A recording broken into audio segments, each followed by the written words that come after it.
ಶಿಕ್ಷಣ ಸಚಿವರಾಗಿರುವಂತ ಮಧು ಬಂಗಾರಪ್ಪ ಅವರು ನೋಡಲೇಬೇಕಾದಂತ ಸುದ್ದಿ ಇದು. ಸೊರಗ್ತಾ ಇದೆ ಅನುದಾನ ರಹಿತ ಕನ್ನಡ ಶಾಲೆಗಳು.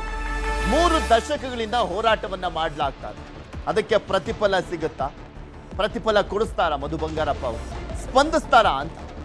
ಯಾಕೆಂದ್ರೆ ಮುಚ್ಚುವಂತ ಹಂತದಲ್ಲಿದ್ದ ಅನುದಾನ ರಹಿತ ಕನ್ನಡ ಶಾಲೆಗಳು, ಅನುದಾನ ರಹಿತ ಬೇರೆ ಇಂಗ್ಲಿಷ್ ಶಾಲೆಗಳೆಲ್ಲ ಹೇಳ್ತಿರೋದು, ಕನ್ನಡ ಶಾಲೆಗಳು ಅನುದಾನ ಸಹಿತ ಶಾಲೆಗಳನ್ನಾಗಿ ಮಾಡಲಿಕ್ಕೆ ಆಗ್ರಹಿಸ್ತಾ ಇದ್ದಾರೆ.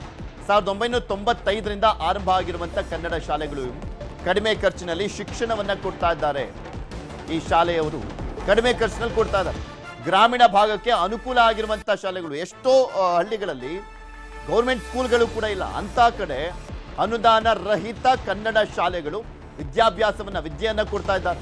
ಮುಚ್ಚುವ ಹಂತಕ್ಕೆ ಅನುದಾನ ರಹಿತ ಕನ್ನಡ ಶಾಲೆಗಳು ಅನುದಾನಿತ ಶಾಲೆಗಳಾಗಿ ಮಾರ್ಪಡಿಸಲಿಕ್ಕೆ ಮನವಿಯನ್ನ ಮಾಡ್ಕೊಳ್ತಾ ಇದ್ದಾರೆ. ಸಾಕಷ್ಟು ವರ್ಷಗಳಿಂದ ಹೋರಾಟ ಮಾಡ್ಕೊಂಡ್ ಬರ್ತಾ ಇದ್ದಾರೆ. ಮುಚ್ಚುವಂತ ಹೋಗ್ತಾ ಇದೀವಿ, ದಯವಿಟ್ಟು ನಮ್ಮ ಶಾಲೆಗಳನ್ನು ಉಳಿಸ್ಕೊಡಿ, ಅನುದಾನವನ್ನ ಕೊಡಿ. ಸರ್ಕಾರದ ಅನುದಾನ ಕೊಟ್ರೆ ಅಟ್ಲೀಸ್ಟ್ ಉಸಿರಾಡಬಹುದು, ಸಾಕಷ್ಟು ಮಕ್ಕಳಿದಾವೆ, ವಿದ್ಯೆಯನ್ನ ಕೊಡ್ತಾ ಇದೀವಿ, ಉಳಿಸ್ಕೊಡಿ ಅಂತ ಕೇಳ್ಕೊಳ್ತಾ ಇದ್ದಾರೆ.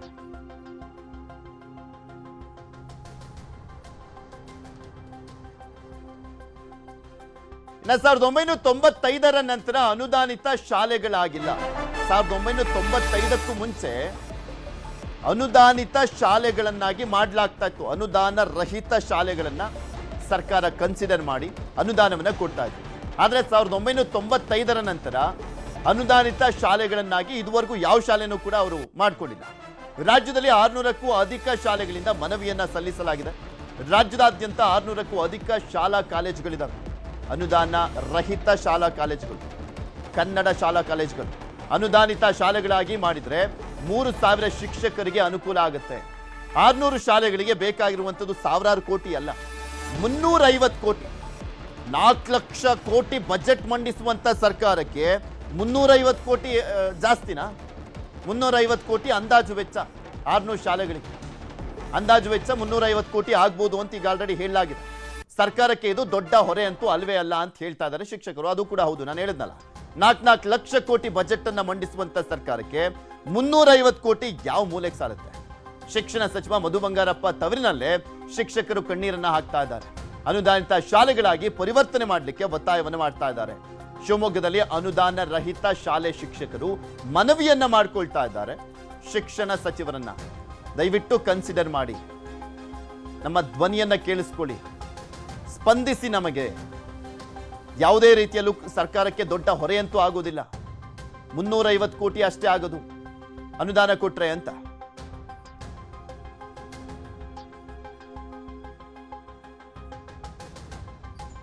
ಸಾವಿರದ 1995ರಿಂದ ಪ್ರಾರಂಭವಾದಂತ ಕನ್ನಡ ಮಾಧ್ಯಮ ಶಾಲೆಗಳನ್ನ ಅನುದಾನಕ್ಕೆ ಒಳಪಡಿಸಬೇಕು ಅನ್ನೋದು ನಮ್ಮ ಪ್ರಮುಖ ಬೇಡಿಕೆ ಆಗಿದೆ.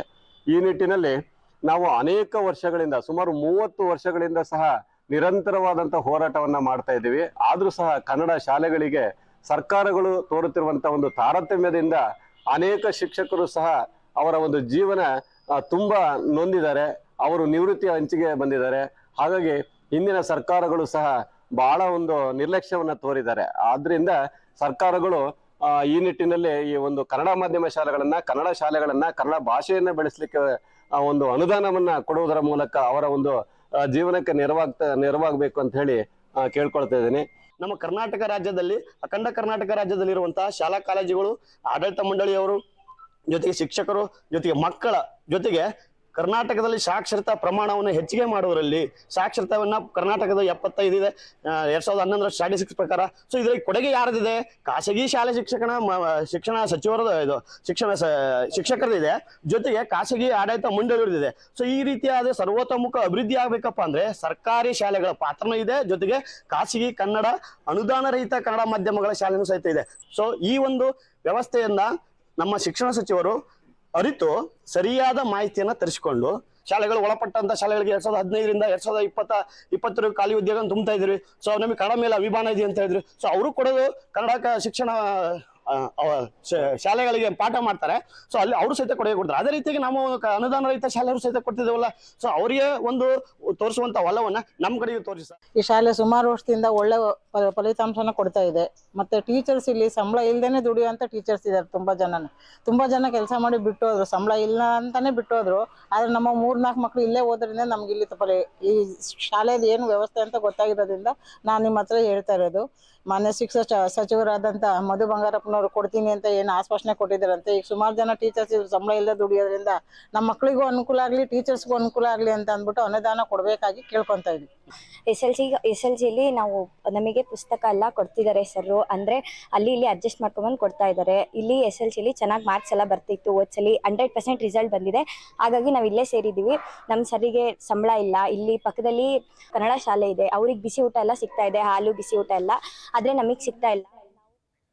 ಇದೇ ವಿಚಾರಕ್ಕೆ ಸಂಬಂಧಪಟ್ಟಂತೆ ಇನ್ನು ಹೆಚ್ಚಿನ ಮಾಹಿತಿಯನ್ನು ಕೊಡ್ತಾ ಹೋಗ್ತಾರೆ ನಮ್ಮ ಶಿವಮೊಗ್ಗದ ಪ್ರತಿನಿಧಿ ವಿನಯ್ ಪುರದಾಳು ದೂರವಾಣಿ ಸಂಪರ್ಕದಲ್ಲಿ ಜಾಯ್ನ್ ಆಗಿದ್ದಾರೆ. ವಿನಯ್, ಶಿಕ್ಷಣ ಸಚಿವರ ತವರಿನಲ್ಲೇ ಹೆಚ್ಚಿನದಾಗಿ ಕೂಗು ಕೇಳಿ ಬರ್ತಾ ಇದೆ. ಅವ್ರ ಗಮನಕ್ಕಂತೂ ಬಂದಿರುತ್ತೆ. ಏನು ಹೇಳ್ತಾ ಇದ್ದಾರಂತೆ ಅವ್ರನ್ನ ಭೇಟಿ ಮಾಡಿದಂಥ ಸಂದರ್ಭದಲ್ಲಿ, ಮನವಿ ಮಾಡಿಕೊಂಡಾಗ? ಹೌದು ಪೃಥ್ವಿ, ಏನು 3 ದಶಕಗಳಿಂದ ಹೋರಾಟ ನಡೆಸ್ತಿರುವಂತಹ ಅನುದಾನ ರಹಿತ ಶಾಲೆಗಳ ಶಿಕ್ಷಕರೇನಿದೆ, ಇವತ್ತು ಏನು ಮಧು ಬಂಗಾರಪ್ಪ ಅವರ ತವರು ಜಿಲ್ಲೆಯಲ್ಲೇ ಒಂದಿಷ್ಟು ಶಿಕ್ಷಕರು ಕಣ್ಣೀರಿಡುವಂತ ಪರಿಸ್ಥಿತಿ ಎದುರಾಗಿದೆ. ಯಾಕಂದ್ರೆ ಕಳೆದ 3 ದಶಕಗಳಿಂದ ಶಾಲೆಯನ್ನ ನಡೆಸೋದಕ್ಕೂ ಆಗದೆ, ಆ ಕಡೆ ಬಿಡೋದಕ್ಕೂ ಆಗದೆ, ಒಂದು ರೀತಿಯಲ್ಲಿ ಅಡ್ಡಕತ್ರಿಯಲ್ಲಿ ಸಿಗಾಕೊಂಡಿರುವಂತ ರೀತಿಯಲ್ಲಿ ಇದ್ದಾರೆ. ಯಾಕಂದ್ರೆ ಸಂಬಳವಿಲ್ಲದೆ ಒಂದು ರೀತಿಯಲ್ಲಿ ಕನ್ನಡ ಶಾಲೆಯನ್ನ ಉಳಿಸ್ಬೇಕು, ಅದರಲ್ಲೂ ಕೂಡ ಈ ರೀತಿಯ ಶಾಲೆಗಳು, ಅದರಲ್ಲೂ ಉಚಿತ ಶಿಕ್ಷಣ ನೀಡುವಂತಹ ಹಂತಕ್ಕೆ ತಲುಪಿರುವಂತಹ ಈ ಖಾಸಗಿ ಶಾಲೆಗಳು 100ಕ್ಕೆ 100 ಫಲಿತಾಂಶವನ್ನ ಪಡೆದುಕೊಂಡ್ರು ಕೂಡ ಯಾವುದೇ ರೀತಿಯಿಂದ ಸರ್ಕಾರ ಅನುದಾನ ಸಹಿತವಾಗಿ ಮಾಡೋದಕ್ಕೆ ಮುಂದುವರಬೇಕು ಅನ್ನೋ ಒಂದು ಮಾತುಗಳನ್ನ ಕೇಳಿ ಬರ್ತಾ ಇರೋದು. ಕಳೆದ ಏನು 2-3 ತಿಂಗಳಿಂದ ಪ್ರೊಟೆಸ್ಟ್ ಗಳನ್ನ ಮಾಡ್ತಿದ್ದಾರೆ, ಉಪವಾಸ ಸತ್ಯಾಗ್ರಹನ ಮಾಡಿದ್ದಾರೆ. ಹಾಗೆ ಬೆಳಗಾವಿ ಅಧಿವೇಶನದಲ್ಲೂ ಕೂಡ ಪ್ರತಿಭಟನೆಯನ್ನ ಮಾಡಿದ್ರು. ಈ ನಿಟ್ಟಿನಲ್ಲಿ ಅನುದಾನ ರಹಿತ ಶಾಲೆಗಳು ಏನಿದಾವೆ, ಕನ್ನಡ ಶಾಲೆಗಳಿದಾವೆ, ಅವುಗಳನ್ನ ಉಳಿಸ್ಬೇಕು ಅನ್ನೋ ಮಾತುಗಳು ಕೇಳಿ ಬರ್ತಾ ಇದ್ವು. ಈ ಬಗ್ಗೆ ಮಧು ಬಂಗಾರಪ್ಪ ಅವ್ರಿಗೂ ಕೂಡ ಈ ವಿಚಾರನ ತಿಳಿಸಿದ್ದು, ಅವರು ಕೂಡ ಒಲವನ್ನ ತೋರಿಸಿರೋ ಒಂದು ಮಾತು ಕೇಳಿ ಬರ್ತಾ ಇದೆ. ಈ ಹಿಂದೆ ಕೂಡ 1995ರವರೆಗೂ ಕೂಡ ಬಂಗಾರಪ್ಪ ಅವರ ಕಾಲದಲ್ಲೂ ಕೂಡ ಈ ಅನುದಾನ ರಹಿತ ಶಾಲೆಗಳನ್ನ ಸಹಿತ ಮಾಡಿರುವಂತಹ ಪ್ರಕರಣಗಳಿದಾವೆ. ಅದಾದ ನಂತರ ಯಾವುದೇ ರೀತಿಯಿಂದ 600 ಶಾಲೆಗಳು, ಕನ್ನಡ ಶಾಲೆಗಳು ಅಳಿವಿನ ಅಂಚುವಿಗೆ ತಲುಪಿದೆ ಅಂತ ಹೇಳ್ಬೋದು. ಅಂತ ಶಾಲೆಗಳನ್ನ ಈಗ ಅನುದಾನ ನೀಡಿ ಅವನ್ನ ಬೆಳೆಸುವಂತ ಕೆಲಸ ಆಗ್ಬೇಕಾಗಿದೆ. ಹಾಗಾಗಿ ಮಧು ಬಂಗಾರಪ್ಪ ಅವರಿಗೆ ಮನವಿಯನ್ನ ಮಾಡ್ಕೊಳ್ತಾ ಇದ್ದಾರೆ. ಜೊತೆಗೆ ಶಿವಮೊಗ್ಗದಲ್ಲೂ ಕೂಡ 4-5 ಶಾಲೆಗಳು ಈ ಕನ್ನಡ ಶಾಲೆಗಳಿವೆ, ಇವುಗಳನ್ನ ಉಳಿಸೋ ಕೆಲಸ ಈಗ ಮಾಡ್ಬೇಕಾಗಿದೆ. ಒಟ್ಟು ರಾಜ್ಯದಲ್ಲಿ 600 ಶಾಲೆಗಳು ಬರ್ತವೆ. ಇದರಿಂದಾಗಿ 3,000ಕ್ಕೂ ಹೆಚ್ಚು ಶಿಕ್ಷಕರು ಇದನ್ನ ಏನು ಅನುದಾನ ಬಂದ್ರೆ ಒಳ್ಳೆ ರೀತಿಯಲ್ಲಿ ಜೀವನ ನಡೆಸಬಹುದು ಅನ್ನೋ ಮಾತುಗಳು ಕೇಳಿ ಬರ್ತಾ ಇದೆ. 10,000ಕ್ಕೂ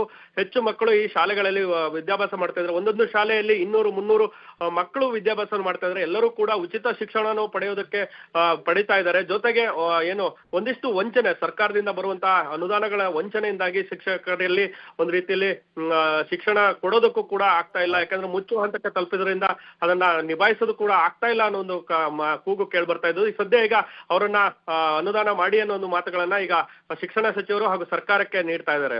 ಪೃಥ್ವಿ, ಓಕೆ, ಧನ್ಯವಾದ ವಿನಯ್ ನಿಮ್ಮೆಲ್ಲ ಮಾಹಿತಿಗಾಗಿ. ಇದೇ ವಿಚಾರಕ್ಕೆ